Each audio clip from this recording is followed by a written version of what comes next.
We have a Mr. Neil Simkin. Hello. We have Mr. Carl Horton. Hello. And my fair self, Kate Bootman. How are you both doing? Good, thank you. Oh, sorry. What are you doing? It's taking me mic off so that Neil could talk, actually communicate. Yeah, it's been all good. It's been a busy morning, but pushing on through and ready to take on this afternoon. But yeah, a good day again. Fabulous, fabulous. So today, gentlemen, I think we're going to have a little chat about digital workflow, scanning. So get those little brain cells going. So, Okay. So both of you, I know that both of you use scanners. I know you've followed digital workflow. Neil, you and I literally, before we started to do the podcast, touched upon you. Did you say you went on a course, or what was it the other week? Last weekend, it was the My Dentist Clinical Conference. They have it about every 3 years, and it's sort of previously touched on sort of big innovations that might be coming in the future. And I remember one a few years ago, had VR glasses and doing all these sorts of things, which actually is starting to be doing. I was at the training academy yesterday, and they were teaching people how to do scanner workflows with VR glasses. So she's quite quirky. But a lot of the stuff that they were demonstrating this year is stuff that we're actually seeing in practice. So these aren't pie-in-the-sky ideas. The digital workflow, the digital practice, they turned to the practice of the future, but a lot of it is already here. So it was really exciting. Scanners, Carl and I, we've been scanning now for 7-8 years. So scanning for us is no longer a new technology. We use it for every aspect of what we do digitally. But it's now what you do with that information. A big part of what I do is clear aligners. So we know that the fit is going to be ideal when we use scanners because they are dimensionally perfect. But taking it back to more conventional dentistry, we saw the launch of iDentist now have a full range of digital dentures. And when we say digital dentures, we mean 3D printing. So now dentures, which is something that a few years ago I'd have been quite happy to say goodbye to in its entirety, is now something I'd be quite happy almost if that was all I ever did. Dentures are now 2 visits, scan, fit, whatever type of denture, we can pretty much do that in 2 visits, making it better for us, dentists, better for the patients. And of course, because it's all digital, 3D printed, it means it exists as a file. So if the patient ever loses their denture, they don't even need to come into the practice. You just make a phone call and a new denture is made. So some real high-level innovation. We're seeing it in crowns and bridge workflows as well, which has been there for a good while. But it's what you do next, what you do with those bits and pieces next. And we're seeing printers coming into 3D printers coming into practice, where patients we're not quite there on the material yet, but we can actually, the concept is there, and they had it a demonstration where we can actually print crowns just within 20 minutes. Patient has the scan, has the preparation of the teeth. Half an hour later, they're walking out with a crown fitted in. Yeah, which is quite a big step forward. It's huge. I mean, we're not talking milling machines. We're talking printers. So there's a slight difference in there. This is something that's actually producing the product from another material. It's not something that's milling it. The material has already been produced and then it's cutting it down. This is actually making it from liquid or whatever that is, whatever material we're using upwards. Yeah, it's absolutely fantastic. So It's amazing. in terms, jumping straight back, in terms, Neil, you mentioned accuracy. For comfort and efficiency, compared to, obviously, this is replacing impressions. For patients, that's a mouthful of goo. So the accuracy, you're getting fantastic results. Absolutely. I mean, historically, dentures, crowns, bridges would be made using that impression technique. And even though impression materials got better, you were still talking about accuracy within almost millimeters or sort of significant fractions of a millimeter. And when the item has a very small tolerance, then the amount of hours that many a dentist spend having something that looks amazing when it comes back from the lab, been beautifully handmade, manufactured, and just doesn't fit. And then what do you have it remade, but through the same process? So actually, it's just not going to fit the next time. Or do you spend ages grinding it in, drilling away great chunks of this denture or crown to make it fit? Now, the phrase I use is like working with Lego. It comes back from the lab, You take it off the model, you know that that model was dimensionally perfect, and we're talking accurate to within fractions of the width of a human hair. So that level of accuracy, it is absolutely spot on. Things are designed by computer, so nothing is made where inaccuracies could creep in. It's all designed on computer. So the first time something actually exists is when it is finished. And then you take it off the model onto the tooth, and patients just bite together. Fantastic, yeah, feel great. So no adjustments, you're not losing any of those features. It's a proper game changer. Well, for you in implants, as I'm sure time-wise, because I'm going to talk about the turnaround that you mentioned a moment ago as well, Neil. So for the implant work that you use it for, would you say that it helps with a quicker turnaround to having the restorative bits back? Yeah, I think yes, think about it. It certainly does. As well, there's lots. I mean, like Neil said, there's been lots of changes over the years. So when I first started scanning, we were using the old ITRO machine, and you'd wheel it in. Take about 3 people to actually move the machine compared to the little handheld device that we've got now. And then it would be, to do a single tooth, it'd be about 20 minutes. Easy, it'd blow cold air on the patients, and if they were sensitive, it was a very unpleasant experience, and it was almost off-putting if it wasn't for the people that just were the early adopters and really pushed with it. And then there was spray coatings that we were putting on the teeth and trying to do that, and it's totally changed now. So now what we're able to do is scan the full archwork. So we're as Neil's saying, with the implants, it has to be absolutely precise, otherwise the bridges don't fit. And if there's any inaccuracy in that bridge, then it might not fail immediately, but down the line, there's going to be issues. And that could be something like fracturing of the zirconia all the way down to the implants failing, because there are stresses that are being introduced. So it has to fit passively. And that's been one of the struggles up until recently. And now what we can do is, Neil mentioned Lego. So we put the on, it's almost like Lego bricks. And we scan that. Well, I use DSD, Danny, who's been fantastic with his support on that. And then he stage, he can send me a try-in back, as you mentioned. So it's another visit, try-in stage. And we verify that at that stage as well. And if everything fits okay, we go. So it's almost a 2-visit process. It's very, very nice denture work. As long as the implants are in the right place. And would you both say, I mean, are there limitations with using the scanners that you've come across? I was just going to say, I don't think I can think of one. No. And sometimes the workflows can be complicated. For example, if you get a patient who's a full denture patient and has no reference points, because obviously it's not just about making dentures that fit, they've got to be in the right proportion, the teeth have got to be in the right place relative to the lips. And whilst the scanner can capture a lot of information, it can't relate that to the person and its entirety. So if a patient comes with no reference dentures at all, then you have to add in a stage. So that's more of a workflow process. And a couple of the workflows can be a little bit tricky, but once you've been through it, every little bit of effort you've had to put in to learn that is worth it. And going back to what you were saying about implants, when you think we had to do the pickup of the information using a flexible bit of plastic in a flexible bit of putty in a flexible tray, how did anything ever fit? And nowadays, especially with implants where everything's engineered and designed to fit together passively, and you're forcing things into fit, it's a wonder we ever got to the results we did. But nowadays, I can't remember the last time I adjusted anything, really. And yet, for me, thinking back to how it used to be back in the analog days, adjusting crowns and dentures took a massive amount of time. Ridiculous. And then you've never felt happy with what you were providing the patient with because it wasn't thought it was substandard, and you have to grind it. So would you say that it's increased patients' acceptance for treatment? I think it's changed. I don't know about the acceptance, but they certainly comment on it because they don't like. No one really likes. I don't know many people that like an impression. Made from a gel that's going to take a while to say. If it's not alginated, it's the putty. It's not setting within seconds, it's setting in minutes. And that's if it's mixed right and it does set properly.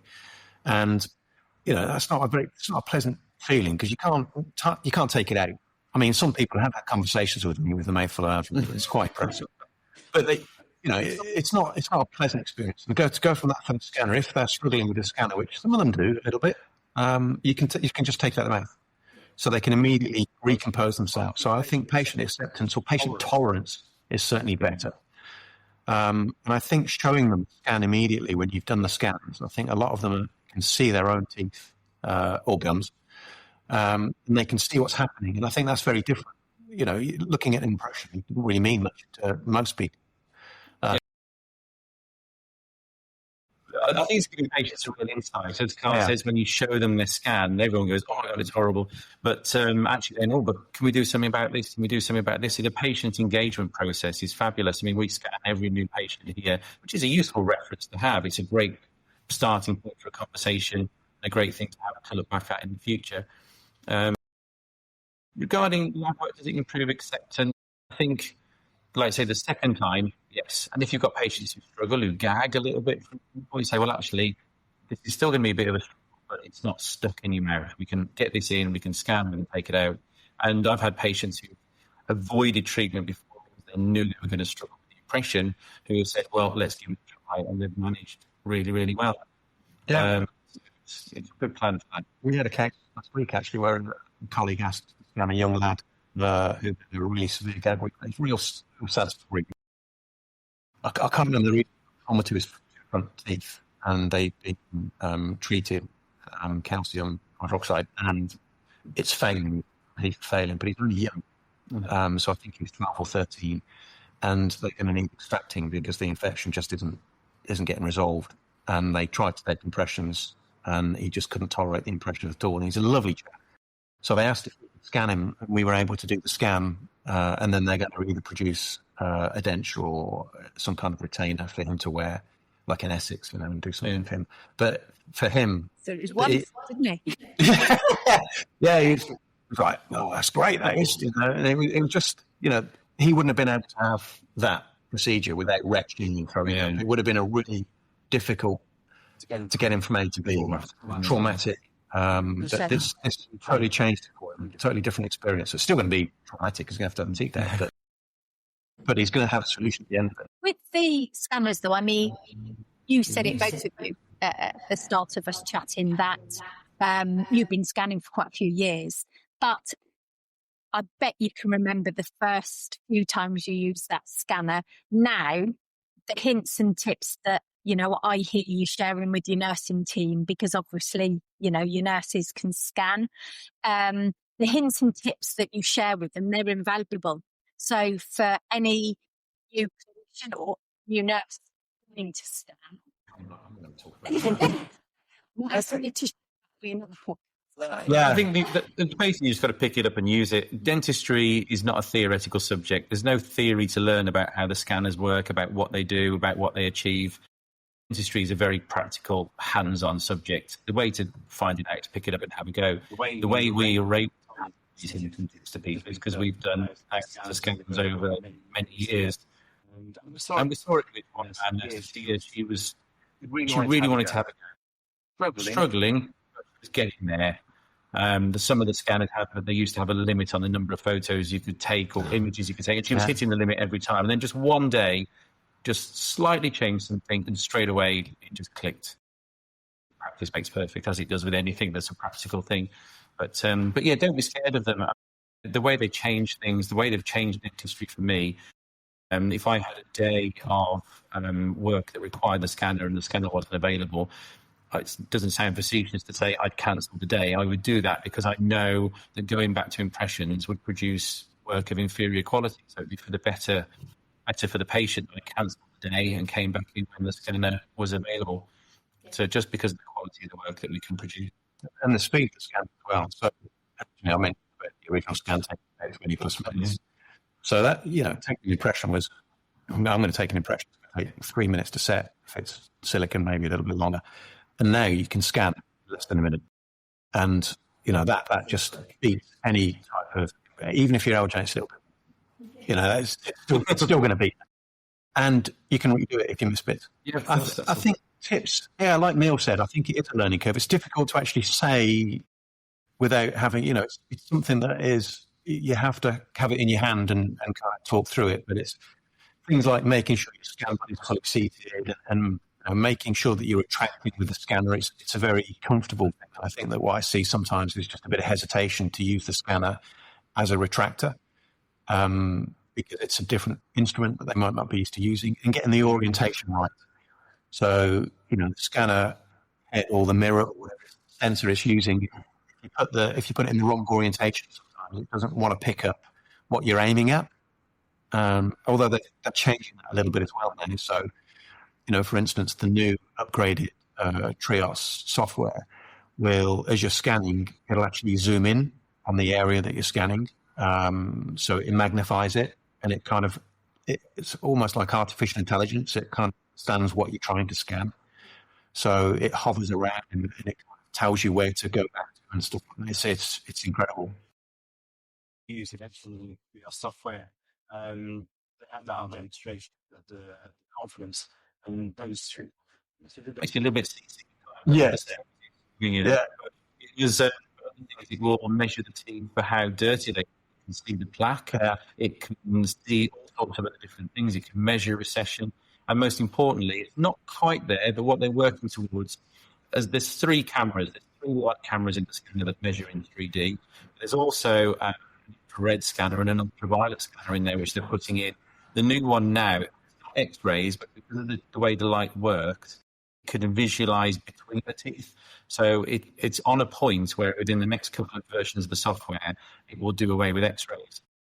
Whilst they're fundamentally lots of aspects of dentistry, they're still not a safe thing to use on a regular basis. And if we can get the light sources to shine through the teeth and show us where decay might be between the teeth, associating that with AI facilities, because another thing that was on show was AI interpretation of radiographs and things. Yeah. So these things are all coming together. And these like 2 years ago would have sounded like dreams, but now we've seen it in action and it's coming. That's incredible. I didn't know about the light source. Yeah, that's fantastic.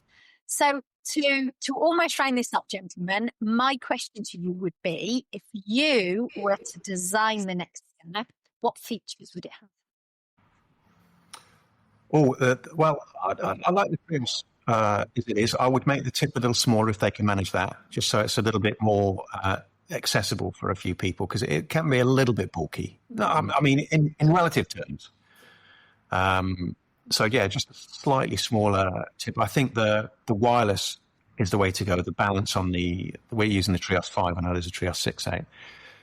God knows when this is going to be out, by the way. But that balance, I think that's perfect. Making it a little bit smaller, a little bit more compact. Like Neil said about the number of scans that you had, and it used to kind of slow down and say, "I've enough now. You've done enough scans.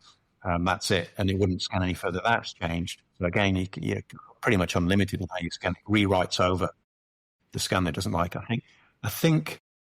Probably just picking up on the soft tissues a little bit more accurate. But it sounds like from what Neil's talking, that it's coming. Yeah.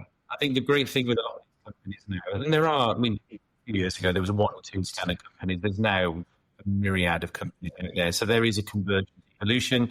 We'll see these ideas come together, but the top providers such as Trios and Itero have got to work hard to stay ahead of the game. And the Trios privilege has seen more in its actual flesh on the weekend.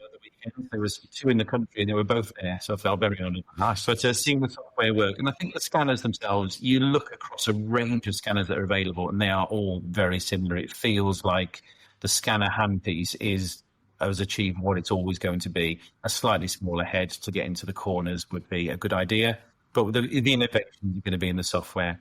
This new scanner incorporating both the ultraviolet and infrared scanners within the cameras, giving you the ability to see all these features. Caries detection was the other thing, being able to get right into the tooth and detect where early caries might be, and then actually show you where it is. It was really quite something. So I think when we get to Trios 7 and 8, the software, I don't think the hardware changed much at all, but what we can do with the software and the speed of things. You mentioned speed as well. I wanted to go back to that because there was a scan-off competition. How fast can you scan? Because they gave you a denture to scan. Did you win? And 2 seconds off. But so it used to take 20 minutes to do a scan. Most dentists now are doing a scan within 1 or 2 minutes, which is average. We had to try and scan a denture in its entirety, which for those of you who know, that's not necessarily the easiest thing to do, but with the software assist working with us, the latest version of the Trios software, we're able to scan an entire denture, and I managed to get down to 22 seconds to scan the entire denture. And that's equivalent to a copy denture technique. Yes, you just scan hand denture. Normally you'd have had a wash impression inside it, and then you just scan that. It takes you 30 seconds if you want to pace yourself. And then that's off to the lab before the patient's even left the building. And then the way the labs are working against each other now as well, that's working well for dentists. Hopefully within a week, we have a new denture back. And of course, that file then stays forever. So we often now scan every patient with a denture, and we scan their entire denture, because that way they've never lost it. Oh, I mean, what I would like is, sci-fi wise, just a pair of glasses that you wear. So as you're looking around the patient, your scans could go wrong, but so the patient could wear those glasses and see their teeth appearing in front of their eyes. Oh yeah. Like a meta headset. Yeah. Oh, see, we're going places with this. We haven't got time, gentlemen. Thank you very, very, very, very much. There's so much more we could talk about in regards to digital, so I reckon this will be part 1. Brilliant. Thank you so much. Thank you. Thanks, guys. Bye.